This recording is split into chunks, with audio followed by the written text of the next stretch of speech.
अगर जीवन में सच्ची शांति, शक्ति और सुरक्षा की तलाश है, तो आज हमारे पास जो स्रोत आए हैं वो एक बहुत ही दिलचस्प रास्ता दिखाते हैं। और शायद उम्मीद से कहीं ज्यादा सरल रास्ता। हाँ, बिल्कुल। उनके अनुसार शिव को प्रसन्न करने के लिए कोई बड़े-बड़े अनुष्ठान या क्या कहते हैं जटिल पूजा पाठ की जरूरत नहीं है, नहीं, बल्कि सिर्फ 5 बहुत ही सीधी-सादी आदतें ही काफी हैं। मतलब ये सिर्फ पूजा पाठ की बात नहीं है। ये असल में जिंदगी को जीने का एक प्रैक्टिकल और गहरा तरीका है। हमारे स्रोत इसी बात पर जोर देते हैं कि ये आदतें शिव के स्वभाव का हिस्सा हैं, और जब हम इन्हें अपनाते हैं तो हम उनके गुणों के करीब पहुंचने लगते हैं। बिल्कुल। और स्रोतों में ये साफ लिखा है कि इन 5 आदतों में से जो आखिरी आदत है वो सबसे महत्वपूर्ण और सबसे शक्तिशाली है। तो हम उस तक एक सफर तय करेंगे, एक एक कदम बढ़ाते हुए। लेकिन ये जानना जरूरी है कि ये चर्चा किसी कर्मकांड पर नहीं, बल्कि जीवन जीने के एक दर्शन पर है। सही कहा। शिव का दर्शन केवल मंदिर की मूर्तियों तक सीमित नहीं है। ये तो चेतना के विस्तार का, मतलब अपनी समझ को गहरा करने का एक मार्ग है, खुद को बेहतर बनाने का एक तरीका है। तो चलिए इसी विचार के साथ इस सफर को शुरू करते हैं। पहली आदत, जहाँ से सब कुछ शुरू होता है, वो है सच और ईमानदारी। हमारे स्रोत में एक बहुत सीधी और गहरी पंक्ति है, शिव भगवान दिखावे से नहीं, सच से खुश होते हैं। इसका मतलब सीधा साधा तो यही हुआ कि जो व्यक्ति अपने काम और बातों में सच्चा है, महादेव उसकी रक्षा करते हैं। ये इसका बाहरी मतलब है, लेकिन अगर हम सच को थोड़ा और गहरा खोदें तो ये सिर्फ झूठ न बोलने तक सीमित नहीं है। अच्छा। इसका एक बड़ा मतलब है अपने मूल स्वभाव के प्रति, अपनी आत्मा के प्रति ईमानदार होना, जिसे आजकल की भाषा में ऑथेंटिसिटी कहते हैं। ये बहुत दिलचस्प है। लेकिन क्या खुद से सच बोलना मुश्किल नहीं है? हम सब अपनी कमियों को छुपाने के लिए या समाज में फिट होने के लिए खुद को छोटी छोटी कहानियां सुनाते हैं ना, एक तरह का मुखौटा पहन लेते हैं। बहुत अच्छा सवाल है। स्रोत सीधे तौर पर इस संघर्ष का जिक्र नहीं करते हैं, लेकिन उनका इशारा इसी तरफ है। शिव स्वयं परम सत्य हैं, उन्हें सत्यम कहा गया है। राइट। जब हम मुखौटा पहनते हैं तो हम अपने अंदर एक द्वंद पैदा करते हैं, एक वो जो हम हैं और एक वो जो हम दुनिया को दिखाना चाहते हैं। और ये द्वंद हमारी बहुत सारी मानसिक ऊर्जा खत्म कर देता है। तो सच का मतलब है इस मुखौटे को उतार देना। जब व्यक्ति अंदर और बाहर से एक हो जाता है, वही सच्ची ईमानदारी है, और वही शिव के करीब जाने का पहला कदम है। मतलब सच्चाई सिर्फ दूसरों के लिए नहीं, बल्कि खुद के लिए एक तरह की मानसिक शांति लाने का जरिया है। और आपने जो दिखावे की बात की, शायद इसी दिखावे का सबसे करीबी दोस्त अहंकार होता है। बिल्कुल। हमारे स्रोतों में इसी अहंकार को शिव तक पहुंचने में सबसे बड़ी रुकावट माना गया है ना? बिल्कुल। और यहीं हम अपनी दूसरी आदत पर आते हैं, अहंकार से दूरी। ये शायद शिव का सबसे बड़ा और सबसे मुश्किल संदेश है। स्रोत में लिखा है कि शिव न राज्य चाहते हैं न सोना, उन्हें क्या चाहिए? बस एक झुका हुआ विनम्र मन। हाँ, और एक पंक्ति है जो सीधा दिल पे लगती है, जिस दिन घमंड चला गया उसी दिन शिव आपके साथ खड़े हो जाते हैं। सही। पर यहाँ एक सवाल उठता है। अक्सर अहंकार यानी ईगो को सिर्फ घमंड से जोड़कर देखा जाता है, लेकिन क्या इसका मतलब और भी गहरा है? हाँ, बहुत गहरा। घमंड तो अहंकार का एक छोटा सा लक्षण है बस। अच्छा। असल में अहंकार है मैं और मेरा की भावना। ये वो भावना है जो हमें बाकी सबसे, इस ब्रह्मांड से अलग महसूस कराती है। ये मेरा शरीर है, ये मेरी सफलता है, ये मेरी सोच है। ये एक अदृश्य दीवार की तरह है जो हम अपने चारों ओर बना लेते हैं। ये समझना थोड़ा मुश्किल है। अगर मैं की भावना ही खत्म हो जाए तो एक व्यक्ति के तौर पर हमारा अस्तित्व क्या रह जाएगा? क्या इसका मतलब अपनी पहचान को पूरी तरह मिटा देना है, या उसे किसी बड़ी चीज का हिस्सा समझना है? दूसरा वाला। ये अपनी पहचान को मिटाना नहीं, बल्कि उसका विस्तार करना है। ओके।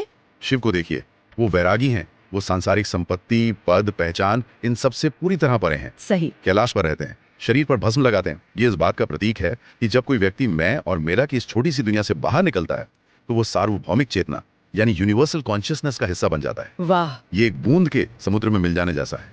बूंद का अस्तित्व खत्म नहीं होता, वो समुद्र बन जाती है।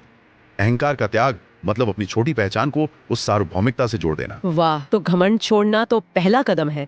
असली मंजिल मैं की भावना को इतना बड़ा कर देना है कि उसमें सब समा जाए। बिल्कुल। तो जब हम सच्चाई से अपना बाहरी दिखावा हटाते हैं और अहंकार त्याग कर अपने अंदर के मैं को शांत करते हैं, तो शायद हम उस अवस्था में पहुंचते हैं जहां हम अपने मन के अंदर झांक सकें। लेकिन वहां तो बहुत शोर है। और यही हमारी तीसरी आदत काम आती है, जो आज की भागदौड़ भरी जिंदगी के लिए शायद सबसे ज्यादा जरूरी है, शांत मन और ध्यान। स्रोत में इसके लिए एक बहुत ही सरल अभ्यास बताया गया है। रोज सिर्फ 2 मिनट आंखें बंद करके ओम नमः शिवाय का जाप करना। और इसकी वजह भी बताई गई है एक महत्वपूर्ण पंक्ति में, महादेव शोर में नहीं, शांति में मिलते हैं। सही। लेकिन एक सवाल मन में आता है, क्या आजकल की इस पागल कर देने वाली जिंदगी में 2 मिनट की शांति भी संभव है? और क्या इससे सच में कोई फर्क पड़ता है? ये सवाल बहुत स्वाभाविक है, और इसका जवाब शिव के एक नाम में छिपा है, आदि योगी। वो प्रथम योगी हैं। उन्होंने ही ध्यान के माध्यम से अस्तित्व के परम सत्य को जाना। हमारा मन दिन भर विचारों, चिंताओं, इच्छाओं और बाहरी दुनिया की शोर में डूबा रहता है। हाँ। इसे आप ऐसे समझिए जैसे आप किसी बहुत शोरगुल वाले कमरे में अपना फोन खोजने की कोशिश कर रहे हो जो वाइब्रेट हो रहा है। बहुत अच्छा उदाहरण है। जब तक सब कुछ शांत नहीं हो जाता आपको उसकी वो धीमी सी कंपन सुनाई नहीं देगी। सही बात है। हमारा अंतर्मन भी ठीक वैसे ही हमसे बात करने की कोशिश करता है। वो 2 मिनट का ध्यान उस शोर को कम करने का एक बटन है। ओके। आप शायद पहली बार में कुछ ना महसूस करें, लेकिन जैसे जैसे आप रोज ये करते हैं आपका मन उस शांति का आदी होने लगता है और 2 मिनट की ये आदत धीरे धीरे आपके पूरे दिन पर असर डालने लगती है। ये कंसिस्टेंसी का खेल है, ड्यूरेशन का नहीं। उसी शांत स्थिर मन में व्यक्ति अपने भीतर की दिव्यता को महसूस कर सकता है। बाहरी शोर हमें खुद से दूर ले जाता है, जबकि आंतरिक शांति हमें अपने केंद्र के यानी शिव के करीब लाती है। तो जब मन शांत होने लगता है तो शायद हम पहली बार अपने आसपास की दुनिया को बिना किसी फिल्टर के साफ साफ देख पाते हैं। हाँ। अपने शोर से हटकर दूसरों का दर्द और उनकी जरूरतें देख पाते हैं। और मुझे लगता है कि ये हमें सीधे हमारी चौथी आदत तक ले जाता है। बिल्कुल, चौथी आदत है करुणा और दया, कंपैशन। और ये आदत भक्ति और पूजा की हमारी परंपरागत सोच को एक नया आयाम देती है। हाँ, स्रोत में ये बात बहुत जोर देकर कही गई है। एक पंक्ति है, जो कमजोर है, जो दुखी है, उसकी मदद करना ही शिव की सच्ची पूजा है। और ये भी जोड़ा गया है कि शिव भगवान दिल देखते हैं, दौलत नहीं। ये भक्ति का सबसे जीवंत और क्या कहते हैं, सक्रिय रूप है। अक्सर हम पूजा को मंदिर की चारदीवारी या कुछ कर्मकांडों तक सीमित कर देते हैं। सही। लेकिन ये दर्शन कहता है कि शिव केवल मंदिर में नहीं है, वो हर कण में है, हर जीव में है, चाहे वो कोई इंसान हो, कोई जानवर हो या प्रकृति का कोई भी हिस्सा हो जिसे सहारे की जरूरत है। लेकिन आज की दुनिया में इसे कैसे देखें? क्या सिर्फ किसी संस्था को दान देना काफी है या स्रोत किसी और गहरे जुड़ाव की बात कर रहे हैं? मतलब क्या किसी दुखी सहकर्मी की बात बस 5 मिनट ध्यान से सुन लेना भी शिव की पूजा हो सकती है? निश्चित रूप से हो सकती है। स्रोत दिल देखने की बात करते हैं, दौलत की नहीं। इसका मतलब है आपकी नीयत, आपका इरादा।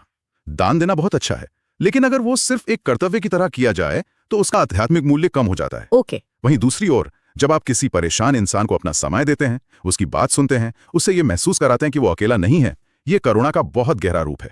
आप उस व्यक्ति में मौजूद शिव की ही सेवा कर रहे होते हैं। वाह। ये दिखाता है कि आध्यात्मिकता केवल आंखें बंद करके बैठने का नाम नहीं है, बल्कि आंखें खोलकर दुनिया के दुख को देखने और उसे कम करने का भी नाम है। आपकी दया ही सबसे बड़ा चढ़ावा है। ये बहुत शक्तिशाली विचार है। तो अब तक हमने 4 पड़ाव पार कर लिए। सच्चाई से शुरू करके हमने बाहरी आवरण को हटाया, फिर अहंकार को त्याग कर हमने आंतरिक मैं को शांत किया, फिर शांत मन से ध्यान में उतरकर अपने केंद्र से जुड़े। सही। और फिर उसी शांति से जन्मी करुणा के साथ बाहर की दुनिया से जुड़े। ये सभी आदतें कुछ करने के बारे में है। हाँ। लेकिन अब हम उस आदत पर आते हैं जिसे स्रोत में सबसे महत्वपूर्ण और शक्तिशाली बताया गया है। और दिलचस्प बात यह है कि ये आदत कुछ करने के बारे में नहीं, बल्कि कुछ न करने के बारे में है। बिल्कुल। ये जीवन से लड़ना बंद करने के बारे में है। आपने इसे बिल्कुल सही तरीके से प्रस्तुत किया है। 5वीं और आखिरी आदत है हर चीज को स्वीकार करना, एक्सेप्टेंस। यह इस यात्रा का शिखर है। स्रोत कहता है कि शिव का पूरा जीवन यही सिखाता है। जीवन में सब कुछ आता है और जाता है, सुख, दुख, हार, जीत, अच्छा, बुरा, सम्मान, अपमान।